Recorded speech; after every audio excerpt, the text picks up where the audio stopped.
సీఎంఆర్ఎఫ్లో 150 కోట్లు గాయబ్, చెక్కుల జారీలో గోల్మాల్.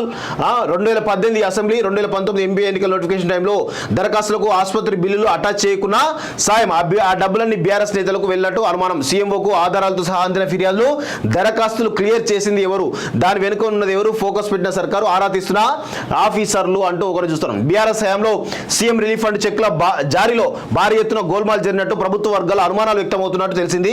పేదల వైద్య ఖర్చు కోసం అందించే ఈ నిధులు గులాబీ పార్టీ నేతలకు మళ్లించినట్లు ఆరోపణలు వినిపిస్తున్నాయి. దాదాపు 150 కోట్లు కొల్లగొట్టినట్లు ప్రచారం జరుగుతున్నది. 2018 అసెంబ్లీ ఎన్నికలు, 2019 లోక్సభ ఎన్నికల నోటిఫికేషన్ టైంలోనే ఇదంతా జరిగినట్లు టాక్.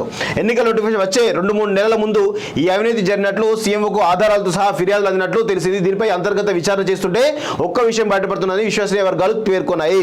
ఒక్క సెగ్మెంట్ లో సుమారు 50 మంది బీఆర్ఎస్ నేతలకు ఈ యొక్క ఏదైతే ఉందో ఈ ఫండ్ ఏదైతే ఉందో సీఎంఆర్ ఫండ్ పోయినట్టు తెలుస్తా ఉంది. ఒక్క అసెంబ్లీ సెగ్మెంట్ లో సుమారు 50 మంది బీఆర్ఎస్ లోకల్ లీడర్లకు సీఎంఆర్ఎఫ్ చెక్కులను గత ప్రభుత్వం అందించినట్లు అధికారులు గుర్తించారు. ఎన్నికల సమయంలో తమ పార్టీ క్యాడర్కు ప్రయోజనం కలిగించేందుకే ఈ నిధులను ఉపయోగించినట్లు అనుమానాలు వ్యక్తమవుతున్నాయి. లీడర్ హోదా మేరకు 2 లక్షల నుంచి 5 లక్షల వరకు చెక్కులను అందజేసినట్లు సమాచారం. ఇలా సుమారు 150 కోట్ల వరకు పంపిణీ చేసినట్లు టాక్. బీఆర్ఎస్ లీడర్ల పేరుతో వచ్చిన అప్లికేషన్లో ఆసుపత్రికి సంబంధించిన బిల్లు లేకపోవడం గమనార్హం.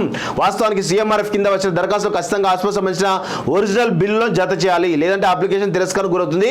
కానీ బిల్లు లేకుండానే వచ్చినటువంటి ప్రపోజల్ అవుతుంది. దాంతో 2 లక్షల నుంచి 5 లక్షల వరకు బీఆర్ఎస్ లీడర్లకు ఇచ్చినట్టుగా తెలుస్తూ ఉంది. సో వీళ్ళు ఏది వదిలిపెట్టలే.